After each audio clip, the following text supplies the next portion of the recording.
les 4, 2 sont impliqués dans la vente d'une maison importante de l'État, une maison située dans la commune de La Gombe, et ils se sont partagés l'argent. Et 2 autres sont trempés dans un détournement systématique de plusieurs millions de dollars de l'argent qui était alloué à leur ministère pour La plupart de ceux qui sont allés dans l'Union sacrée ne sont pas allés par l'esprit, par l'engagement de travailler pour le peuple congolais. Ils sont allés, certains à cause de leurs crimes qu'ils ont commis hier, pensant trouver dans l'Union sacrée une sorte de sanctuaire pour se couvrir et jouir de l'impunité par rapport aux crimes qu'ils ont commis, que ce soit les crimes de sang, les crimes graves ou les crimes économiques. Ils sont décidés de déserter les parlements pour aller au gouvernement. Et nous savons que la motivation principale qui les attire ou qui les a attirés vers le gouvernement, c'est pour aller se faire une santé financière. C'est-à-dire, ils sont allés là dans la poursuite des intérêts matériels. Travail en respectant nos intérêts, nous devons les surveiller. Vous êtes un agent dans une administration. Vous travaillez avec votre chef qui est mandataire, DG ou PCA ou ministre. Vous constatez qu'il se livre aux antivaleurs. Mais il faut les dénoncer. Il faut les dénoncer parce que quand vous les laissez au seul motif que vous allez aussi tirer un peu, mais vous êtes en train de préjudicer l'ensemble de vos compatriotes. Il faudrait qu'au même moment qu'on mène cette campagne militaire, mais qu'il y ait aussi une action judiciaire qui se mène. Parce qu'il faut que la justice enquête pour savoir quelles sont les personnes qui sont auteurs ou ceux qui apportent de l'assistance à ces groupes qui sont à la base de l'insécurité. Qu'ils s'engagent à travailler dans la transparence et qu'ils évitent de verser dans les antivaleurs, c'est-à-dire dans la corruption, dans les détournements des deniers publics et blanchiment des capitaux.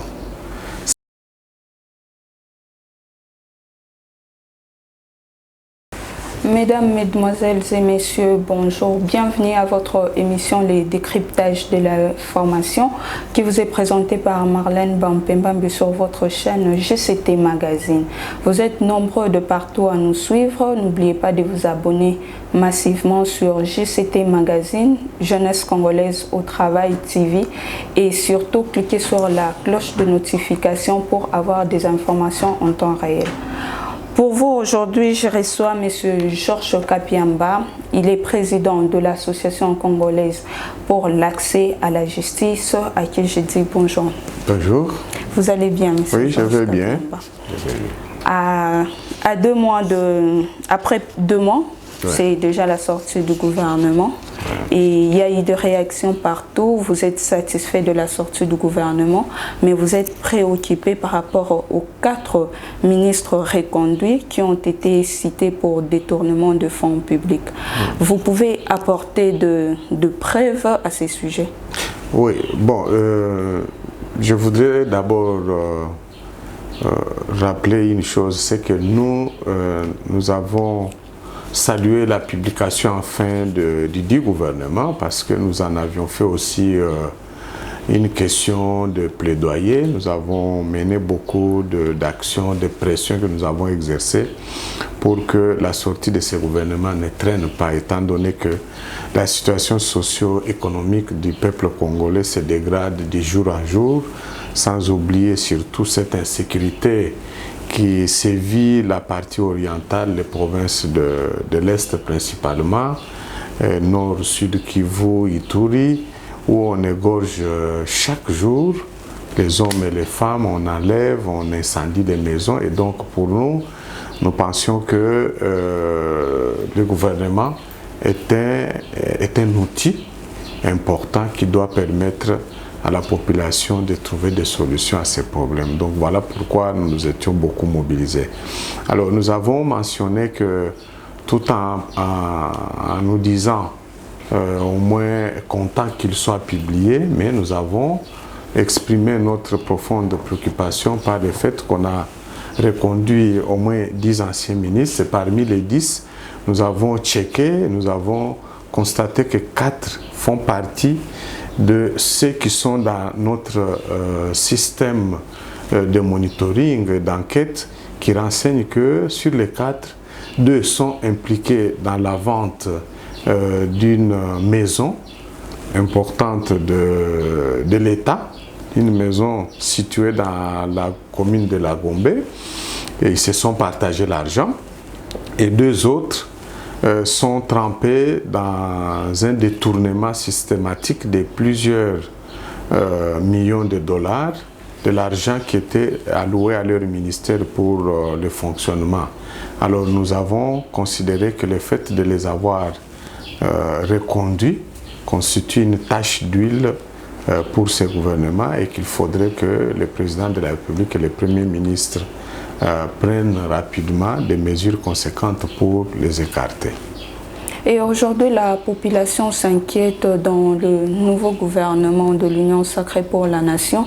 L'on retrouve encore les députés nationaux dedans. Que dites-vous par rapport à ça? Oui, nous avons aussi constaté avec toujours la même préoccupation la présence de beaucoup de parlementaires. 23 députés, une dizaine de sénateurs, donc bref, plus de 30 parlementaires qui ont pourtant reçu les mandats du peuple congolais pour aller travailler à l'hémicycle, c'est-à-dire au Parlement, afin de participer à l'élaboration de lois qui doivent contribuer à réformer l'État, à rendre l'État congolais moderne et un État capable de protéger sa population et ses biens, mais aussi qui ont une autre mission de contrôler l'action du gouvernement.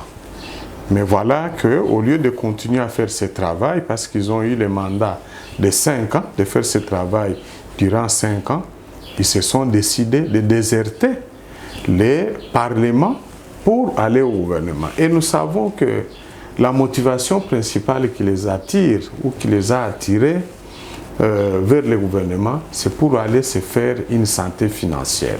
C'est-à-dire, ils sont allés là dans la poursuite des intérêts matériels personnels, à la recherche de leur propre vie personnelle, pas pour servir le peuple congolais. Donc, nous déplorons cette attitude. Nous pensons que nous devons continuer à les sensibiliser, à sensibiliser les députés, les parlementaires, pour qu'ils cessent à se livrer à ce genre de comportement. Vous l'avez soulevé tantôt là en ce qui concerne la sécurité en République démocratique du Congo. Comment est-ce que le gouvernement en place doit faire pour relever ces défis? Alors pour relever ces défis, nous pensons que c'est vrai qu'il y a plusieurs solutions, mais les plus importantes à notre avis sont au nombre de 3. La première solution consiste à mobiliser des moyens financiers et logistiques qui doivent être mis à la disposition de nos forces de sécurité, c'est-à-dire à nos forces armées, à l'armée, à la police et aux services de sécurité. Cela sous-entend qu'il faudrait mobiliser des recettes de l'État pour mieux les motiver. Parce que ces hommes et ces femmes qui sont engagés dans la traque contre les ADF, contre les groupes Maïmaï, contre les FDLR, ont besoin d'une motivation. S'ils sont bien payés, leurs familles sont aussi prises en charge et qu'il n'y a pas de problème de ce côté, ça va ajouter un élément de plus sur leur motivation et ils vont mener les combats de manière à résoudre rapidement cette question.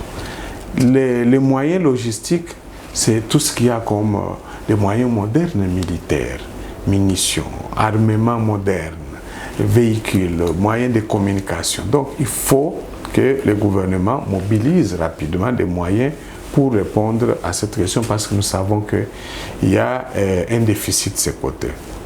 Deuxième solution consiste en ce que il faudrait qu'au même moment qu'on mène cette campagne militaire, mais qu'il y ait aussi une action judiciaire qui se mène. Parce qu'il faut que la justice enquête pour savoir quelles sont les personnes qui sont auteurs ou ceux qui apportent de l'assistance à ces groupes qui sont à la base de l'insécurité. Dernièrement, nous avons tous suivi l'interpellation du président de l'Assemblée nationale qui a pointé un certain nombre de notables politiques ou de la société civile. Et donc, ce travail ne peut être mieux mené que par la justice. Donc, il faut que la justice soit aussi suffisamment déployée dans toute la partie qui est concernée par cette insécurité pour qu'elle fasse aussi, qu'elle réalise le travail de lutte contre l'impunité. Enfin, parce que cette insécurité a entraîné des morts, des blessures, des pertes de maisons, des biens, bref, des souffrances à nos compatriotes. Mais le gouvernement doit mettre en place un programme de prise en charge de ces victimes. Il y a eu des femmes et des jeunes filles violées, mais toutes ces personnes n'ont pas voulu que cela leur arrive. Cela leur est arrivé à cause de l'incapacité de nos autorités du gouvernement à leur assurer la protection et la sécurité. Et donc, il faut absolument que le gouvernement prenne ses responsabilités pour prendre en charge toutes ces victimes-là en les faisant sous la forme d'un fonds national d'indemnisation et d'accompagnement de toutes ces victimes. C'est de cette façon-là que nous pensons que ça soit raisonnable et efficace afin de résoudre la situation de l'Est principalement. Ok, merci beaucoup. Partant de secteur d'urgence évoqué par le gouvernement de Sama Lukonde, absolue des membres de cabinet ministériel, les ramener au strict minimum, à ce qui est nécessaire. On n'a pas besoin de cabinets éléphantesques comme nous en avons toujours un ministère qui a à peine peu de moyens, mais qui a 30, 40 membres comme collaborateurs, et à cause des maigres moyens, ils ont introduit la pratique de ce qu'on appelle les Maboko Bank.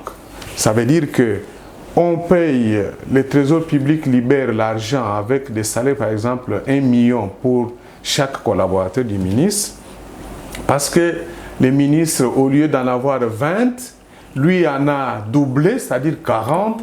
Maintenant, comme il ne sait pas trouver d'autres ressources pour payer les 20 qui ne sont pas connus de l'État en réalité, il commence maintenant à faire des coupes sur les salaires des autres là. Au lieu d'avoir 1 million, on commence à payer 600 000 et les 400 là, on récupère en disant il faut payer aussi les autres 20.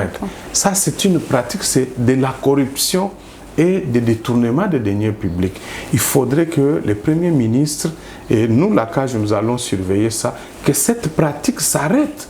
Lorsque le décret du Premier ministre fixe le nombre de membres du cabinet à 15, à 20, il faudrait qu'il y ait à un moment donné un contrôle physique pour s'assurer qu'ils ne vont pas au-delà et que le système de coupe des salaires des agents doit cesser, parce que ça diminue même aussi la motivation des personnes qui sont appelées à apporter leur concours au ministre. Tous nous avons vécu ce qui s'est passé avec le gouvernement de FCC Cash. Et quels sont les péchés à éviter au nouveau gouvernement de l'Union sacrée?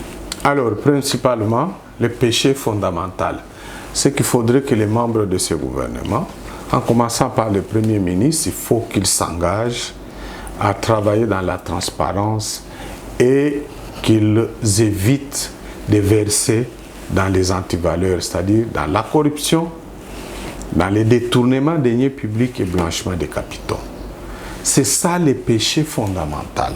Parce que quand les gens viennent avec l'esprit de s'enrichir pour devenir en peu de temps des millionnaires, acheter des immeubles, acheter tout ce qu'ils veulent, et ils se permettent même de commencer à demander des rétrocommissions, pour signer une lettre, pour signer un contrat, mais à ce moment-là, ils ne travaillent plus pour l'État, ils ne travaillent plus pour le peuple. Cela va avoir des répercussions sur même les prestations qui devaient profiter au peuple congolais. Ils vont passer tout leur temps dans les bureaux à monter des dossiers dans le but tout simplement de gagner pour eux-mêmes au lieu de passer le temps à travailler pour résoudre les problèmes de la population. Donc, c'est ça le péché fondamental qui doit être évité. Mais pour l'éviter, parce que le Premier ministre a la responsabilité devant la nation, devant le Parlement, de s'assurer que les gouvernements tous fonctionnent normalement et que ces antivaleurs sont évités, il faut qu'ils mettent en place un mécanisme de surveillance accru pour surveiller les comportements des ministres, un système de détection des comportements des ministres, de sorte que quand il a une information, il peut mettre directement en branle les mécanismes, on fait l'enquête, un ministre qui est fautif, il prend des sanctions contre lui. Donc il faut sévir, il faut restaurer la sanction positive ou négative pour arriver à mettre fin à ça. Enfin, il y a aussi la part de la population. Dans la population, en commençant par vous les médias, nous de la société civile, nous devons mobiliser notre population. C'est comme ça que ces genres d'émissions sont importantes pour que les citoyens, la population sachent que pour que ces gens-là travaillent en respectant nos intérêts, nous devons les surveiller. Vous êtes un agent dans une administration. Vous travaillez avec votre chef qui est mandataire, DG ou PCA ou ministre. Vous constatez qu'il se livre aux antivaleurs. Mais il faut les dénoncer. Il faut les dénoncer parce que quand vous les laissez au seul motif que vous allez aussi tirer un peu, mais vous êtes en train de préjudicer l'ensemble de vos compatriotes. Donc voilà comment est-ce qu'on peut faire face à cette situation-là. Aujourd'hui, à moins d'une semaine de la publication du gouvernement, il y a des échos qui courent de partout que l'Union sacrée n'a plus d'avenir. Et on attend peut-être après la nomination de mandateur, on nous dit que non, le gouvernement de l'Union sacrée va déjà à sa chute. Et vous, que dites-vous par rapport à ça? Alors, nous avions déjà prédit cette situation lorsque nous avions constaté que les négociations étaient en train de s'enliser, parce que nous avons eu beaucoup de discussions avec beaucoup de membres de l'Union sacrée, et nous avons constaté que malheureusement, la plupart de ceux qui sont allés dans l'Union sacrée ne sont pas allés par l'esprit, par l'engagement de travailler pour le peuple congolais. Ils sont allés, certains à cause de leurs crimes qu'ils ont commis hier, pensant trouver dans l'Union sacrée une sorte de sanctuaire pour se couvrir et jouir de l'impunité par rapport aux crimes qu'ils ont commis, que ce soit les crimes de sang, les crimes graves ou les crimes économiques. Donc voilà comment ils ont pensé ou la motivation qui les a poussés à aller dans l'Union sacrée. Alors que des gens pareils, on ne pouvait pas attendre mieux que ce genre de comportement. Mais il y en a aussi qui sont allés là-bas comme des mercenaires, c'est-à-dire des personnes recrutées pour aller entrer dans l'Union sacrée et provoquer des dissensions en son sein et ainsi freiner l'élan du gouvernement qui doit répondre aux besoins de la population, c'est-à-dire un gouvernement qui doit travailler dans une cohésion pour contribuer à la mise en œuvre du programme du président de la République. Et donc, ces gens-là doivent être dénoncés. Et nous le faisons déjà ce matin. J'ai dénoncé les collectifs, les cartels dits des 138, dont j'ai suivi depuis hier tout ce qu'ils font comme manœuvre politique, chantage contre le Premier ministre, contre le président de la République. Ça, c'est inacceptable.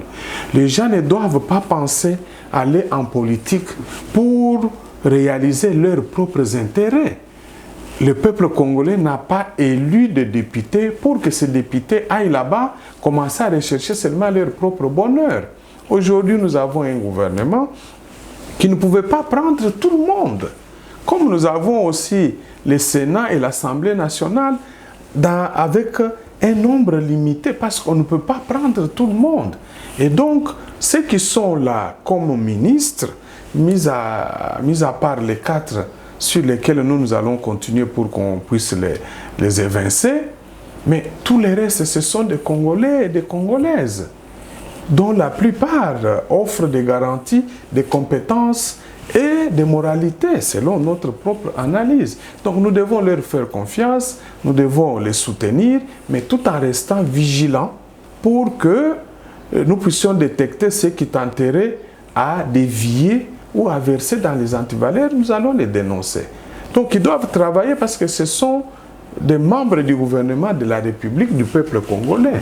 Alors, ces députés qui cherchent aujourd'hui à entrer dans une sorte de fronde pour paralyser, empêcher l'installation de l'investiture du gouvernement doivent être dénoncés parce que ça va retarder même la relance des actions qui sont urgentes pour faire face à l'insécurité à l'Est, la mobilisation des recettes, la solution en ce qui concerne la rareté de l'eau potable, l'électricité, l'emploi. Tous ces problèmes doivent être pris en charge par un gouvernement. Mais si nous n'avons pas de gouvernement où eux montent leurs enchères pour dire que si nous ne sommes pas là, donc le pays ne doit pas marcher, ça, nous devons les empêcher.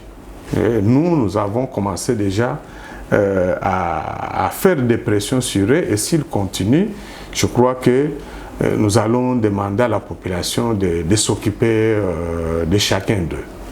Et quel est votre jugement par rapport à la création du ministère de numérisation? Bon, vous savez, par rapport à tout ça, nous avons constaté ça avec aussi beaucoup de surprises parce que c'est la même chose. C'est les mêmes éléments du portefeuille du ministère de Postes et NTIC, Nouvelles Technologies de Communication.